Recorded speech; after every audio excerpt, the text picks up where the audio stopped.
Just want to welcome everybody to the initial show. This is hard to the body in the AM. I'm going to record this, send this out to the world. This is the problem with boxing. Eddie Hearn, that's the problem with boxing. So let's just start it off. First and foremost, the biggest fight in boxing since Floyd Mayweather and Pacquiao. Deontay, the Bronze Bomber Wilder, and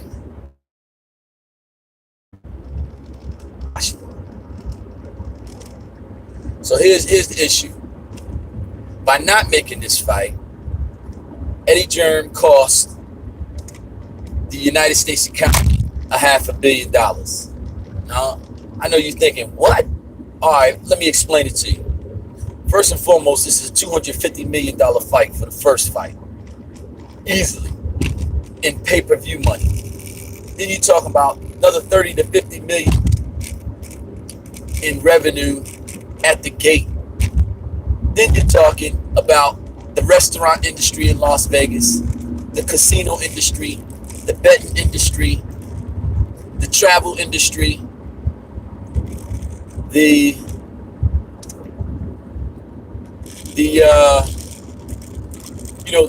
atmosphere, the revenue that this fight generates by people coming to Las Vegas, betting on it, being in the casinos, buying food, buying clothes, buying outfits, buying shoes.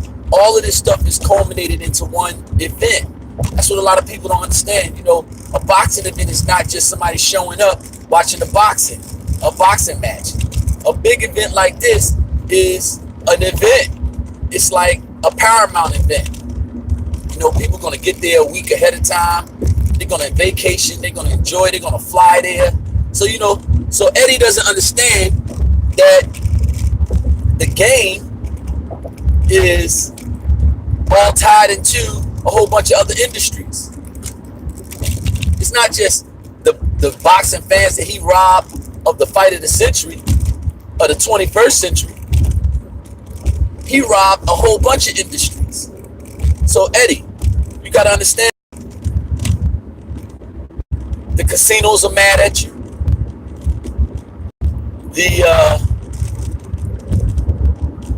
The hotels are mad at you. The boxing fans are mad at you. The travel industry is mad at you. The restaurant industry is mad at you. The betting industry is mad at you. The bookies are mad. The people who sell peanuts and pretzels are mad at you. The taxi guys are mad at you. The hoes in Las Vegas are mad at you. The tricks are mad at you. Everybody's mad at you. Because you're so coward. You're so much of a coward that your own is rubbing off on your own boxer. You making him scared because you're so scared that your money train is going to be over. Now, first and foremost, dollars, if somebody give you $50 million plus give you 50% on the betting on a $250 million fight, and we already know it's probably worth more than that. Even Eddie Hearn said it's worth $200 million. And you know how the small hats do. They always underestimate everything because they're going to take a lot of that money off the top. That's right, I said it. They're going to take it all off the top. It's probably a $400 million fight. And that's why I'm saying it's really overall, it's a $500 million fight. And if it ain't a $500 million and on the first one, it's definitely a $500 million fight if you put the rematch onto it. That's for sure. So, you're talking about $500 million in revenue for a fight that everybody wants to see. The world would have tuned in. It probably would have broke the record on pay-per-views. If not, it would have been close. I could see it easily doing 4 million pay-per-views at $100 a piece. And Wilder wanted to fight. You know what I mean? And you can't tell me that AJ wanted to fight. AJ wanted the Klitschko fight. They got it. AJ wanted the Charles Martin fight. They got it. AJ wanted the Parker fight. They got it. Then he got one belt to be undisputed. He talking about he want to be the undisputed champion. He want to be a billionaire. He want to make records. He want to break records. He want to go down in history. Then why do you stop? Why do you stop on the last belt, the most important belt, the WBC, the most prestigious belt, the one that really puts you over the top? Because you're afraid to be catching a seizure like that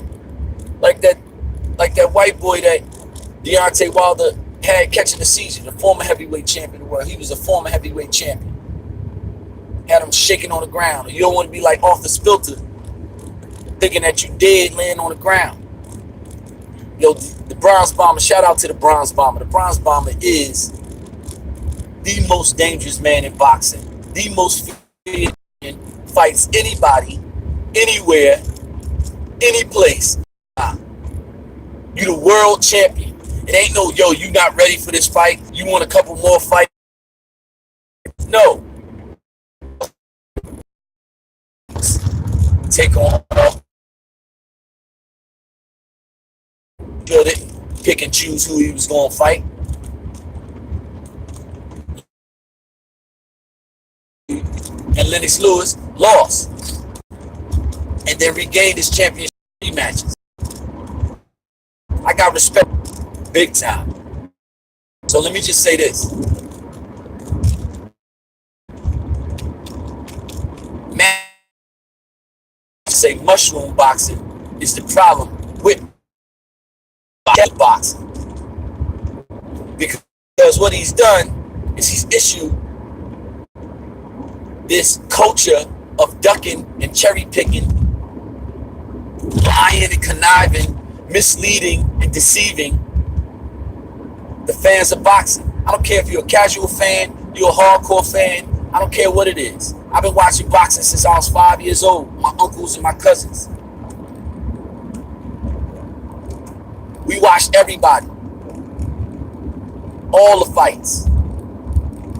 Remember watching Matthew Saad Muhammad. You know what I mean? Dwight Kwawi. Real fighters. Remember watching Wilford Benitez and Sugar Ray Leonard, Marvin Hagler, and Rodon, Marvin Hagler, and John the Beast Mugabe. Them real fights. Not the big hype fights, the real fights, plus the big hype fights. Boxing is real simple. The best fights the best. It's as simple as that. If you say to somebody, give me $50 million and I'll fight you tomorrow, and then they give you $50 million, you got a million excuses like, oh, well, I don't know if it's really $50 million. Come on, man. Come on, for real. Stop playing me like a fool. Stop playing the world like a fool. The world ain't stupid.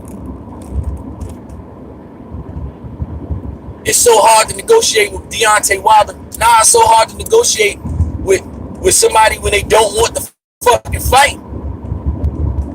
And instead of saying, look, man, I'm scared shitless. I really ain't got the confidence. You know, I thought I wanted it, but nah, I really don't want it.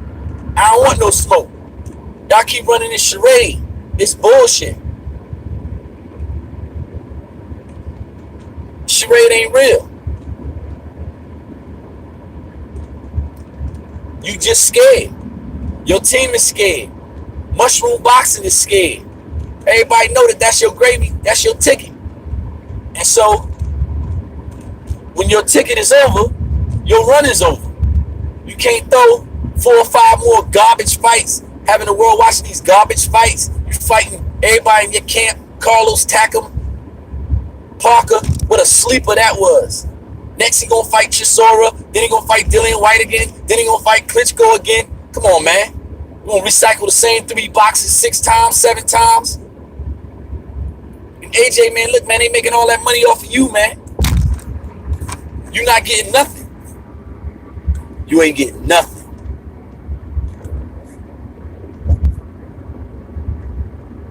But the crumbs off of your master's table. It's the problem right here. Deontay Wilder speaks for the people. He speaks for black folk. He speaks for the brothers and the sisters. He speaks for the people being oppressed. He's an IS type of fighter that'll use his platform to spread the truth and speak truth to power. And that's just what they don't want. Yo, Deontay Wilder is talking about uniting brothers. You know what I'm saying? We coming together, hugging each other, giving each other love, showing each other love. It ain't on no bull. That's dangerous. When he start talking about black love, just imagine that. We stop killing each other, and instead, we start loving each other. We start helping each other. We start bonding with each other. That makes him more dangerous than his right hand with the dynamite in it. Straight up. So that's the problem with boxing. It's mushroom. It's people like Bob Arum. People like Eddie Hearn. It's the small hats. That's the problem with boxing. These greedy promoters who don't put the big fights out. With a Charlo versus Hearn fight. With a Charlo versus Triple G fight. With a Deontay Wilder versus AJ fight. Where the unification's at. Where Tank Davis versus Loma Chinko at. A lot of people keep talking about Tank is scared of Loma. Tank ain't scared of no Lomachenko. Is you kidding me? Real talk, man. Lomachenko is the one who's running from Tank. And I know, yeah, Tank talking about, yo, they try to set me up, but on the reels, ain't setting nobody but Loma up. Word up. When Loma getting there with Tank, he gonna really find out what a real one is. Y'all know what I'm talking about. He gonna find out what a real one is. From Bodymore Murderland. Ain't gonna be like Lenars. All them angles and all that ain't gonna mean nothing with somebody up in your ass. Somebody waiting on you to do an angle, you know what I mean? Waiting to counter punch. Well, somebody gonna be busting your ass. Up in your ass. Doing some hard shit. Yeah. Then you gonna see. We're gonna see. So I guess when Tank put Loma to sleep, I guess he number one pound for pound then. That's how I feel about it. Yo, big up to Tank. Big up to Javante Tank Davis, man. From Bodymore Murderland. Big up to my man Pete. Biddle Street. Y'all know what it is. From Bodymore Murderland. Trust me. Loma don't want none of that Bodymore Murderland work. Just like AJ don't want none of that Bronze Bomber work. That right hand with the unobtainium in it. Bomb Squad. Shout out to the Bomb Squad, man. Shout out to the real champ. Love you, champ. Love what you stand for. You know what I mean? So that's what's up. So now, so the whole process is this. You know, because they want to freeze Deontay out, and it ain't just mushroom boxing that want to freeze him. There's a lot of people who want to freeze him out. But because they want to freeze him out, they don't want to give him no fights. So shout out to, you know, respect and salute to Tyson Fury if you really want it. You know what I mean? Because if you really want it, we're going to see. I hope they announce this fight right during Hype Week. Povetkin, right? And slow that fight down. Because I don't even want to see that bull. That's not the fight I want to see. Who cares? I want to see this Fury fight, though. This Fury versus Wilder fight. Definitely want to see that. And that's smart for Fury because after Deontay put him to sleep, he can still go fight AJ and get the big money. That fight, too. He get two of them. But he got to do it in that order. He not beating Deontay Wilder. Cass is crazy. He's not beating the champ. Champ gonna be knocking niggas out for at least another 10 years. He knocking to wait him out. Wait for him to get old. Ain't gonna be none of that. Champ gonna be knocking him out for a minute. And that's just word up. Yo, this is hard to the body.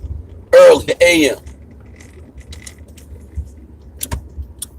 And shout out to everybody who get to see this video. But that's the problem with boxing. Eddie Germ is the problem. And this culture of ducking. People cherry picking these bouts.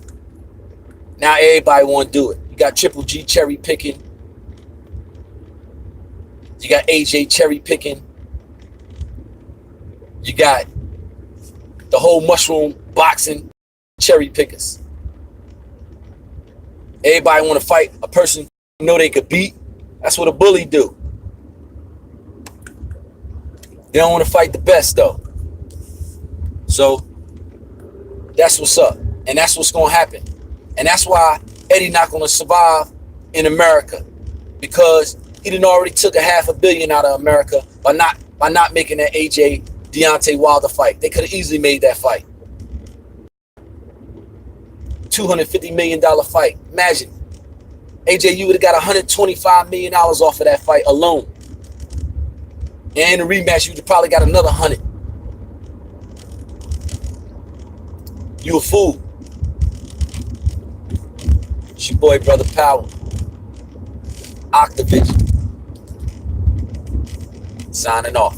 Peace.